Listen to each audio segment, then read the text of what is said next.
Wednesday morning mga kapiks. Ayan, almusal time po kami ng mga bata with Papa Pics.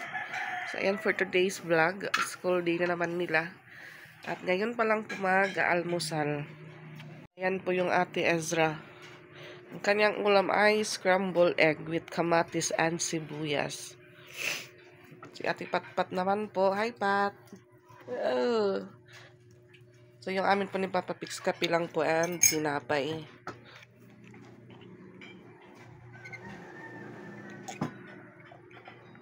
So, yung Ate Patpat ko mga kapiks, talian ko sana ng buhok. Ayaw niya na po magpatali. Yung gusto niya po na para siyang waki-waki. So, si Ate Ezra po mamaya yung magpapatali ng kanyang buhok. Tala na yun kay para mahusay ka. Sige na. So, yung oras ay 7:24 na po. At umaatake po yung ano ko, yung sipon. Na-hatching po ako simula kanina pa. So, yung tindahan po namin, kulang na naman ulit ang laman. So, may naipon na po na konti, may pambili rin po ng ano dito pang dagdag. At ayun nga ho kagabi ha, may mga nangyayari po na hindi po namin alam, hindi po natin alam. Yun po kagabi. Doon po kami sa sa barbecuean or sa nagtitinda po ng barbecue. Bumili po kami nila Rose Ann. At sa hindi inaasahan, ako ay na-slide. Pasad doon ako. Na-slide po ako kasi yun nga humaano po yung kalsada dahil maulan. At yun nga, nagasgasan po yung paa ko. Yung tuhod ko. Tanong ni Ate Ezra kung nadapa daw ako, sabi ko wala. So kaya parang kagabi naramdaman ko na po yung kirot. Ngayong umaga, hindi ko pa po ito nabasa. Mas mararamdaman ko yung kirot na mga kapiks. At ayan, nagdagdagan ulit yung peklap ko sa paano ba yan? Hindi ko pa po yan nahugasan dahil natatakot po ako. Makirot po siya mga kapiks. Hindi pa ako nag-shorts kasi alam nyo na po marami po akong piso sa paa.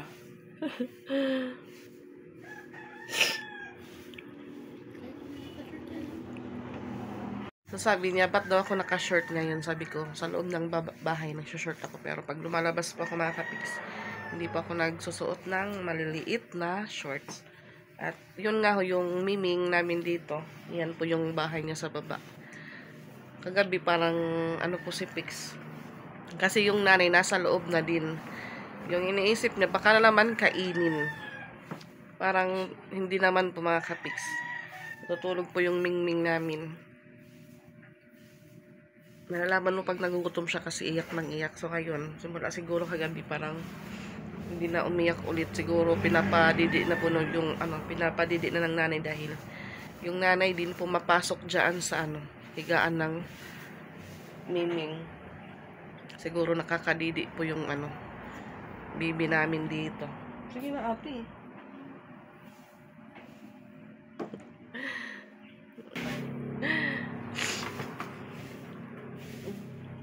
Mahapdi po yung paa ko. So si Piyang, sabay sa kanila ngayong umaga. Pero pag sa tanghali yun nga ho, sakay po siya kay Ate Lani. Pag umaga lang siya nakakasabay kina Ate Isa. So ayun, wala po tayong masyadong ma-content dahil dito lang po tayo sa bahay. Mga lang po pag nakakapasyal lang ng downtown punta daw ako ng Payapay, sabi ni Ate Isra.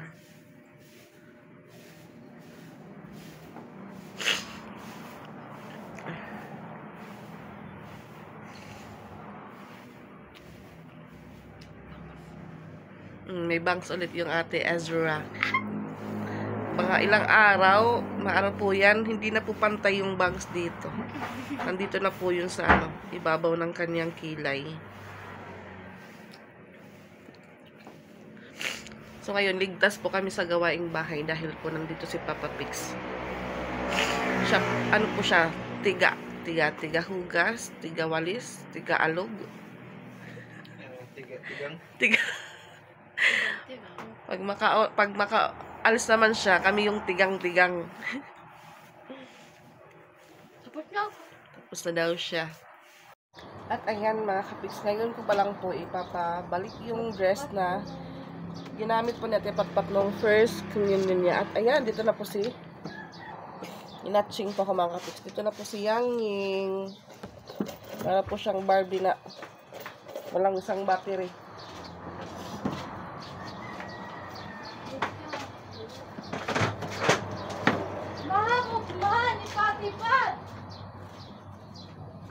Ay, mamaray. Ito po yung lagyan niya.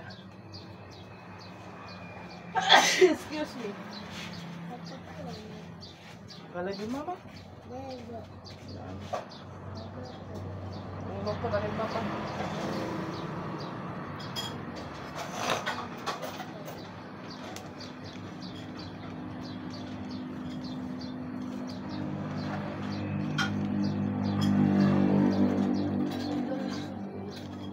Hatid po sila ni Batid Ayo. Hatid po sila ni Papa Mix. Cute kasi lang yung lagayan kaya kailangan tupiin pa siya. Pagbuto ko ulit powder na. Oo. Ayaw na talaga nila magpatali na. Ikaw yang, pabutok ka. Sabi ko kay Piyang, yung lipstick na nasa ngipin na. Kinain na ni Piyang. Wow! Meron po siya dalang bag. Yung bigay ni Tita Walin sa kanya. Sana all si Peyang may bag.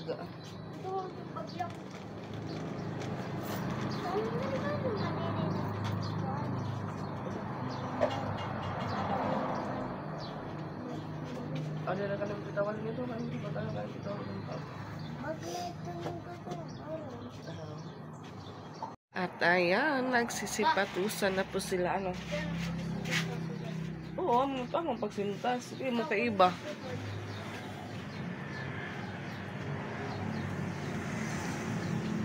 Hindi po sila nakaano ngayon. Naka-white t-shirt. Kahapon sa tipatpat naka-white t-shirt. Ngayon, green t-shirt na.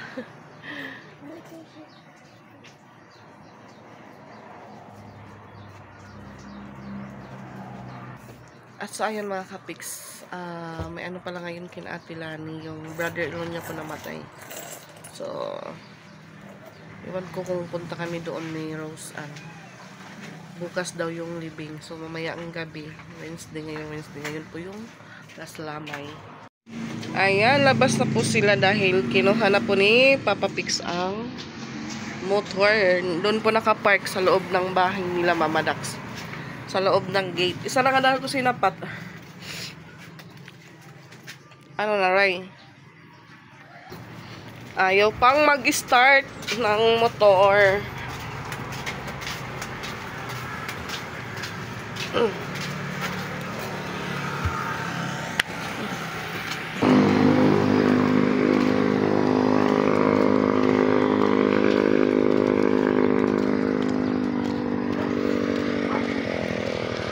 So yan, dito po nakalagay ang motor. Kasi sa likod po, maputik.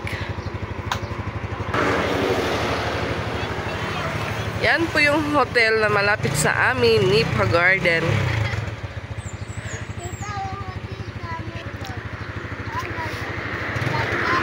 Kuha nito, trin-trin. Yan, trin-trin po yan, trin-trin. Mainit na parang paulan mga kapiks.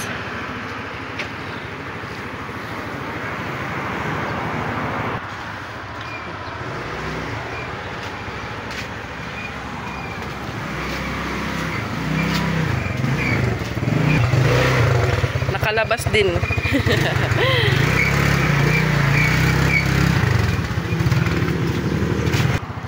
Check muna kung flat ang motor.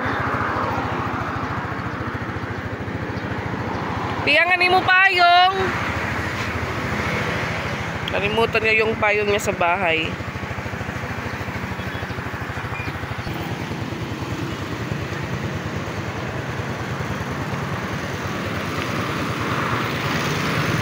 Mainit na mainit.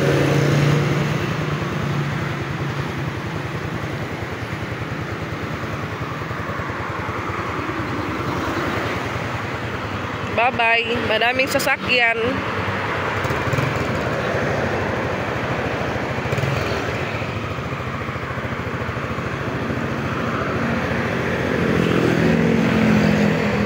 Maraming sasakyan sa unahan at sa likod.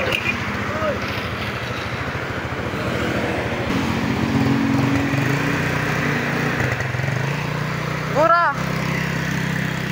Ayan ho, nakaalis na po sila. So ako naman hugas pa ko ng hugasan yung mga ginamit ko ngayong umaga. Ayan, parang paiyak po ako sa sipon ko. Maano po makati yung ilong ko, maano din po yung mata ko, mga kapiks. Para po akong iiyak, pero sa sipon ko lang po yan. At ayan, maghuhugas po muna ako, mga kapiks.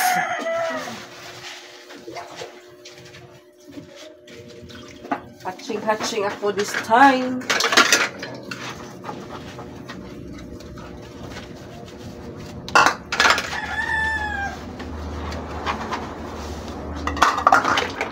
Naubos din po yung namin ulam na paksiw.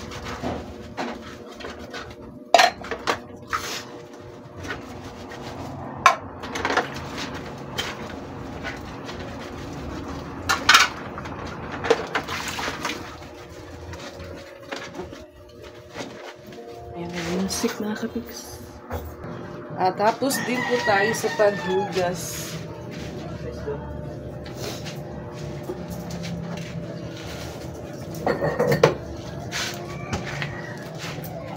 Kaya tissue ka nila. Ha?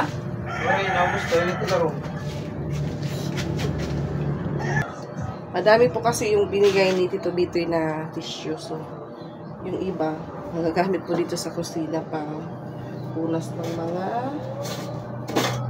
gamit-gamit dito sa kusina.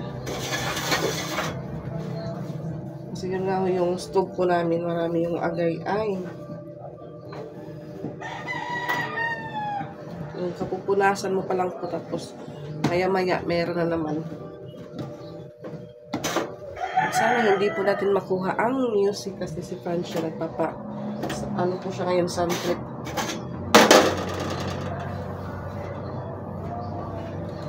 So ayan, thank you po sa new followers po ni Papa Pix at umabot din po ng 2K yung followers niya sa YouTube. At thank you po sa pag-follow at pag-subscribe. Welcome po sa ating mga new subscribers, guys.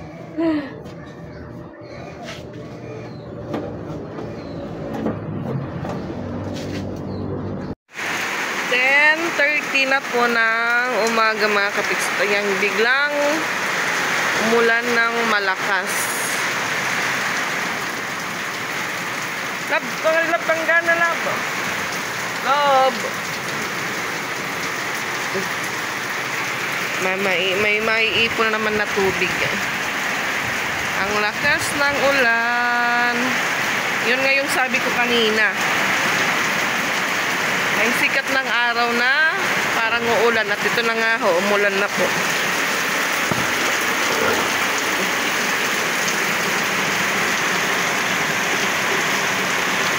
Buti na lang po hindi pa po labasan ng mga bata dahil 10:30 pa lang po.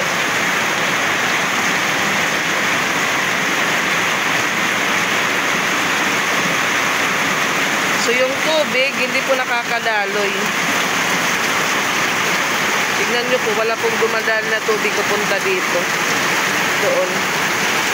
Meron man yung galing po dito. Diyan dumadaan, papunta doon.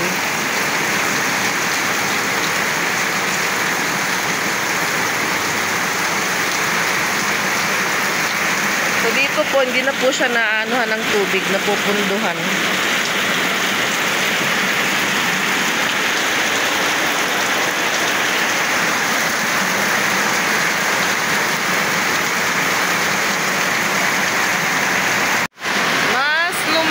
Pa po siya. Tignan ko po sa taas kung may tumutulo pa po. Akyat muna ako. Ayan, buti na lang po nakatupi na po yung foam. At ayan, bukas pala yung bintana dito. So ayan din na po tumutulo mga kapiks. Dahil nalagyan na ng tape ni Pix sa taas. Ang lakas ng ulan.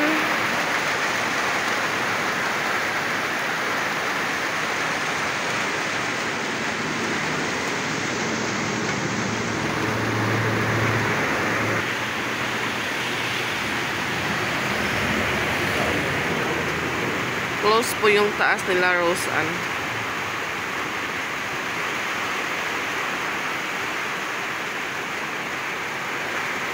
So, kita po dito yung Nipa Garden Hotel.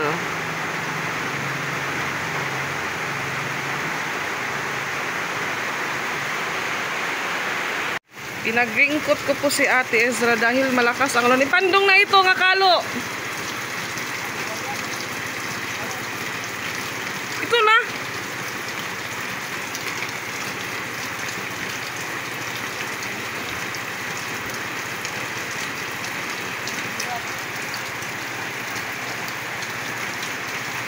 Kapti.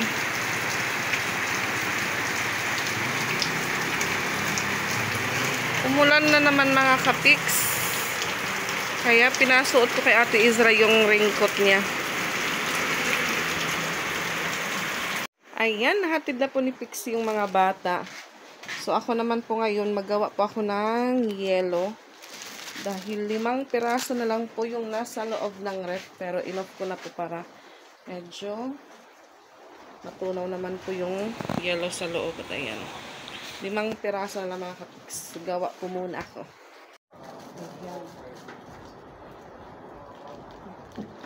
Gawa po ako ng 15 piraso lang.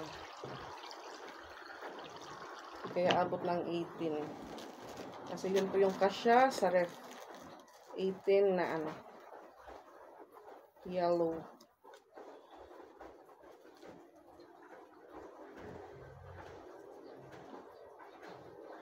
Minto na din po yung ulan mga kapiks.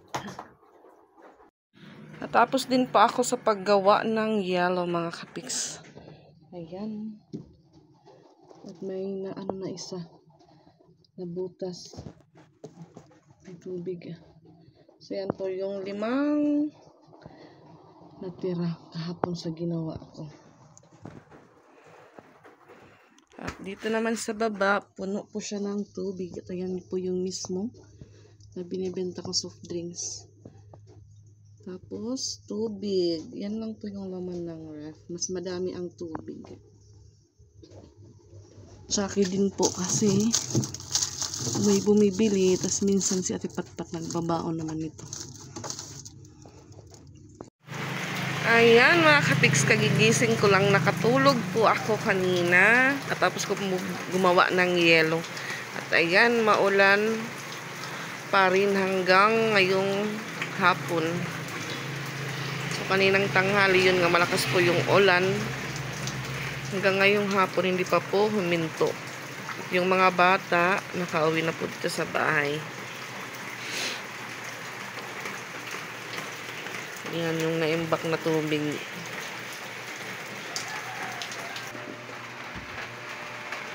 Ayan, busy na naman si Ate Patpat. Di mo ginuhumantim pagkuanday. Nakita niya ulit yung kanyang pasol. Wow, kanina pa ito, Pat? Nakulop? Di ba nakabutang? Di ba pag-ayos mo? Para man to kanina.